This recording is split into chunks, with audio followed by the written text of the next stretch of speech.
Kadosh, wanted to share with you a beautiful idea on this week's Parashat Shemot.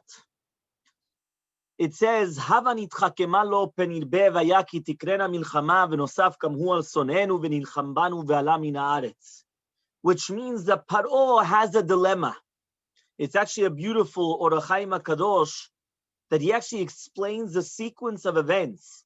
That it wasn't just as if to say, right away that they wanted to kill the Jews. Everything was planned methodically. Everything was planned perfectly. In the perfect thing that at the beginning, he was all in hiding. First, he wanted to come and he wanted to minimize that he was going to come and make us work very, very hard. And once the backbreaking job, we wouldn't be able to multiply. And then he continued and it continued going more and more and more until finally the end was just throw all the Jewish children in the sea. But until then, there was a lot of steps in between. It didn't just happen overnight. It took years. It took a little bit of time. It wasn't just like that. What's one of the proofs? Aaron Cohen was born. Nobody threw him into the river. Nobody was told that he had to be killed because of the midwives. Everything happened later, which means that it took a time until finally he came out with the different rules. But what did he say? He said we have to become smart with them. Why do we have to become smart?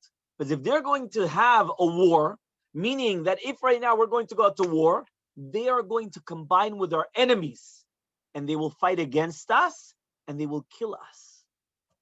So one of the big darshanim, his name was Rav Yosef Yitzchak Jacobson.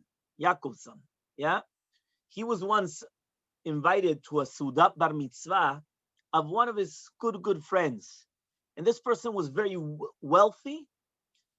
And he was Tomech Torah. He used to support a lot of Torah. In the middle of the Seudah of the Bar Mitzvah, they come and they start dancing and dancing. So they start dancing together. And the father sees the rabbi come in. He's so happy. They start dancing together. And all of a sudden, he just breaks out in tears. Yeah? So he comes and he tells the father, what are you crying? You understand? Like imagine, you're in the middle of a simcha and all of a sudden just starts crying. What's going on? So he comes and he tells him, come, let's go outside for a minute. So he takes him outside and he tells him like this, listen carefully. He says, I learned in a Talmud Torah and I was very, very weak student. I wasn't I didn't have Hatzlacha. I didn't do well on my tests. I didn't do well also with my peers, with my friends. Once I was in grade 6 and I did terrible on one of my tests. So my teacher came to me and he was all upset and he told me, you're a failure. You're just one big failure. From you, nothing will come out from you. You're just wasting all your time. He says it passed 40 years. And this mishpat, this statement, is still going on in my head. I can't forget it for one day. And therefore, in any single time that I have such an important mission in my life or something important comes upon me in my life, even now, when I'm dancing with you, I have to ask myself the question. I have to look for an affirmation. Did something positive come out from me? Did something really come out? Because all I remember is that nothing will ever come out from me. And therefore, I have to ask to make sure that something did come out from me. And that's why I'm crying. That is the power of words. Words, that's such a thing that a teacher went and he destroyed a child by coming and telling him that nothing will ever come. You're a big failure. That gave an impression on him for the rest of his life that no matter how much success he's going to have, whether it's he's got wealth, whether he's got good children, nothing is, every single time he's going to have to ask, like an ishur, as if he's asking somebody important. Did something good come out? Am I doing something right? Because he doesn't have that confidence in himself. Now, where does this negative confidence come from? In the Haggadah Shel Pesach, we say, Vayareu otanu ha-Mitzrim, Vayanunu. What does that mean that the Mitzrim did negative to us and they afflicted us? Right? And it says, Kemo shene'emar, just like it's written, Hava nitchakema lo. Let's come and we're going to become smart against them. When it says Kemo shene'emar, just like it's written, It means that there was a question and there's an answer. So what does it mean that there was the answer, Hava nitchakema lo, and the question was, Vayareu otanu Mitzrim. The Mitzrim did bad to us, just like it says, we're going to become smart with them, we're going to kill them out. What's going on? What's the question? What's the answer? So the Mefarshim come and they say something beautiful. And he says, the question was, why does it say, Vayareu otanu hamitzrim? It should say, Vayareu lanu hamitzrim. The Mitzrim did bad to us. Lanu, to us. It doesn't say Vayareu lanu hamitzrim. It says Vayareu otanu. We ourselves are bad. What does that mean? We ourselves are bad. We ourselves are good. The Egyptians did bad to us. So what does that mean exactly? So therefore, what was happening was the Hava nitchakema lo was to tell us that we are an ingrate. You know what the ingrate is? Kafui tova. We're not thankful. We're no somos agradecidos. We don't know how to appreciate, how to say thank you, we're not appreciative. So what happens? Because that's what they're saying. They're saying, even though we accepted the Jews into our land, what's going to happen? If there's going to be a war, they're going to come up and they're going to kill us with our enemies. They're not appreciative. They don't say thank you. How could that be? Do you really think that Bnei Israel are not appreciative? Do you really think that Bnei Israel are the most appreciative people? How could it be? But rather what happens is, the answer is that Be'emet, what happened is that they purposely were trying to bring it into our minds that we ourselves are not appreciative people. And all of a sudden, what happens is that if you keep on putting that little by little inside of the person's mind, it becomes him. That's a Hava nitchakema lo. Let's become wise with them. How do we become wise with them? They are very makir tova. Hakarat tov, recognizing the good that people do for you, the Jews maximize in that, in everything that they do. But what happened is that if you're going to start putting into a person's brain, little by little, that they're not makir tova, they don't know how to recognize the good, they don't know what it is that people did for you a favor, you're not appreciative, all of a sudden what happens is that actually goes inside the person's mind. Yeah, they actually come and they say as follows. They say that the Rabbi Akiva, what was the start of Rabbi Akiva? The start of Rabbi Akiva, he says, how did it start? From the drops. Yeah, now the question is, what exactly happened with the drops? Right? He sees drops of water coming and it makes an effect. So what? It's nature. It's nature that water is going to come and it's going to have an effect on a thing. You put water and it's just going to drip, drip, drip. It's going to destroy it. What do you want? But rather, the answer of Rabbi Akiva, that he understood that the water is coming every single day, he understood that going in one shot is not going to help anything. He understood that it had to be little by little. And by the way, you should know this happens and history repeats itself. When they want to come and they want to infiltrate our minds, whether it's the media, whether it's whatever it is that they want, whether it's you're talking about the different things in the governments, and they want to put it in, communism, things that they want to put it into your mind. What do? They purposely put it inside little by little, that they put one seed and another seed and another seed. How did it work in the Holocaust? You think Hitler woke up one day and he said, I want to kill 6 million Jews, or I don't know how many millions of people? No. Sometimes it starts with a cartoon, and the cartoon portrays something very, very bad, and people keep quiet. They kept quiet, boom. After a little bit of time, another one. If they come and they reject, so even though the cartoon or whatever it was, the article was on the first page of the front news, just like it happened many years in Gaza. Many years ago in Gaza, what happened was there was a picture, right, of somebody bleeding, and there was an Israeli soldier on top of him. So everyone got the understanding that the Israeli soldier was beating up the Palestinian. And then what happened was 2 or 3 days later, there was a little tiny, you could hardly even read it. You need a magnifying glass on almost the last page saying, correction, the soldier, right, was Israeli soldier, but the person beneath him was not Palestinian. He was Israeli. The Israeli soldier was protecting the Israeli, because the Israeli was beaten up by the Palestinians. So the Israeli soldier was protecting him. But they portrayed it, the Israeli soldiers beating them up, beating up a Palestinian. But that was on the first page. Why are you putting the correction only towards the end? And the answer is very simple. Fake news, as we say. Yeah, what does that mean?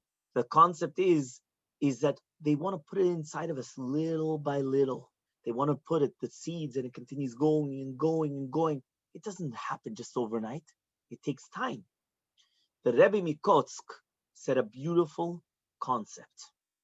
And he says like this: do you know that it's not only in the negative, it also works in the positive? A human being, right, is a very social person. We live according to what people say. But says the Rebbe Mikotsk like this, listen very carefully. I am not who I think I am. Meaning I myself, I'm not the person because of who I think I am. I'm also not what other people think about me. So one more time. I am not, when I'm looking in my own eyes, I'm not the person that I think about myself, and I'm not the person that other people think about me. What am I? I am the person that I think that other people think about me. Meaning, even though I could know that I'm the biggest tzaddik in the world, let's say, I don't think that. Why? Because I'm not the person that I think I am. Even if you are going to think I'm the biggest tzaddik, that's also not going to make me into tzaddik. You know what makes me a tzaddik or a rasha? What I think, what you think about me. Meaning the portrayal, what I portray, what you think about me. Not what be'emet you think about me, but rather what I think you think about me. And it's so important to internalize this message, because all the time when a child will come and he's going to hear how good they are and how good, and that they have the potential and they're able to do it and you could do it and don't worry about it, it's actually going to help. It's going to rub off. And Be'ezrat Hashem, you'll be able to actually do it. Do you know in the States, they did in psychology something incredible. What did they do? They went and they did a whole test. And what did they do? They went and they took 20% of children out of 18 classes that they were learning in a school. What happened is that they were testing. And they come and they tell the teachers, listen, you should know, these students, they're extra special. They have such capabilities and potential and this and that and this. You have to be very careful with them. So the teachers know, listen, we've got very precious students. So what happened? It was all fake. There was nothing there. At the end of the year, the ones which were ki'ilu the chachamim, ki'ilu the smart ones, it actually happened that they were actually 4 points ahead of all the other boys in the class. Meaning they had a list, these 20 boys or whatever it is, 18 boys in the class, they're very, very smart. The other 10 or whatever it is, normal, mediocre. These ones, they were 4 points ahead, even if at the beginning, they're the exact same level. Because it was all fake. There was nothing really there. The teacher didn't know that. They knew that. So they went and they started doing that. And people said, wow, what's going on exactly? Right? How is it that the children knew that they had to become better? How is it that now that, what's going on exactly? So they actually went and they called this the Pygmalion effect. I'm going to read to you what it's written. What's the Pygmalion effect, or the Rosenthal effect? Is a psychological phenomenon wherein a high expectations lead to improved performance in a given area. Which means if I'm going to bring up the bar, I'm going to tell you, look, I'm going to raise expectations. And I'm going to say, look how good they are, look how important they are, everything that you want. It will actually lead to it. It will actually give me that result. And therefore they went and they said, but this is the Rebbe Mikotsk. The person is not who he himself thinks about himself. It's not what other people think about him. It's about what I think that people think about me. If I think that people think about me, that I'm a big tzaddik, I have to be a tzaddik. Why? Because it's not who I know who I am or not. Nothing to do with myself. It has nothing to do with what you think about me. But in my eyes, you think it's something like that. Look at the Rambam in Pirush HaMishnayot. The Rambam says in Mishnah, right, in Perek Vav, Mishnah Yud Gimel, Hillel always says you have to be mitalmidat shel Aaron. Be a student of Aaron HaKohen. Ohev shalom, v'rodev shalom. You have to love and pursue peace. What's going on? Ohev et habriyot. You love people and you bring them closer to the Torah. I understand, Ohev Shalom, Rodev Shalom, perfect. How is it that he loved people and therefore he brought them closer to the Torah? So the Rambam says, you know what was the tactic of Aaron HaKohen? This. Aaron HaKohen used to come and he used to see a person do an Avirah. He would never come and rebuke them. He would never put them down, come and make them feel terrible. He would come and as if that he didn't even realize that they did an Avirah. And he would start speaking to them and loving them so much. And the person, he felt so bad. He said, what? Aaron HaKohen, he thinks I'm such a big tzaddik. If he would only know what I just did, he would probably, I don't know what to me. And look how he's acting with me. And he loves me so much. I have to do teshuvah. I have to opt it. I have to show him who I really am. These are my true colors. And that's how he used to do teshuvah. Aaron HaKohen knew this. He saw this behind the doors. He realized, you want to bring people closer. Show them how big tzaddikim they are. Tocheach, it says, Al tochach letz penisnaeka. Tocheach chacham v'yaveka. Don't give reproach. Don't give remorse to a letz. Don't tell him you're a letz. You're a fool. You're this. Don't nickname. Don't put labels on them. Why? They'll hate you for it. Tocheach chacham. What does it mean, tocheach chacham? Give a rebuke to a chacham. No.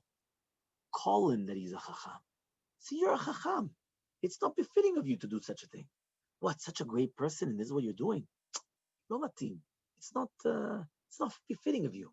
You're such a respected person. You're such a good person. Look who you are. Look where you come from. Look what your future is. All of a sudden, it changes the entire scenario because now they're going to live up to it. And therefore, Kam Chachamim, and they say that this, in essence, was the secret what the Egyptians were doing to us. Just like this student, right, that 40 years later, and he's still remembering the remarks of his Rebbe, that his Rebbe went and he told him he's a failure, nothing good will ever come out, and he still needs affirmation of any person that's important to make sure that he is going to have success and that he is doing well, and so on and so forth. But that was what the Egyptians were trying to do.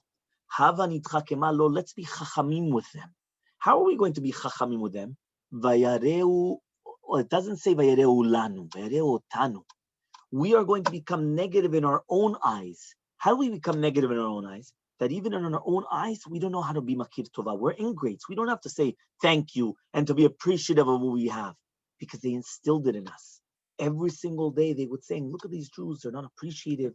They don't appreciate what it is, the people around them, what we did for them, their country, what we did. They're always just going to come up and rebel against us. And that's what the Mitzrim were doing little by little, like the drops of water that Rabbi Akiva did. Rabbi Akiva learned from it the positive, but it works both ways as well. And all of a sudden it goes the positive and the negative. And that's exactly how it was able to infiltrate, to go, to penetrate inside. But this is so important because we always have to have a positive outlook and a good self-confidence of ourselves, that we always have to be positive with everything we have. Every single one of us, we have an incredible potential. We have to try to maximize that potential. Bezrat Hashem, I hope we'll be able to actually maximize our potential, right, in everything that we're doing, Bezrat Hashem.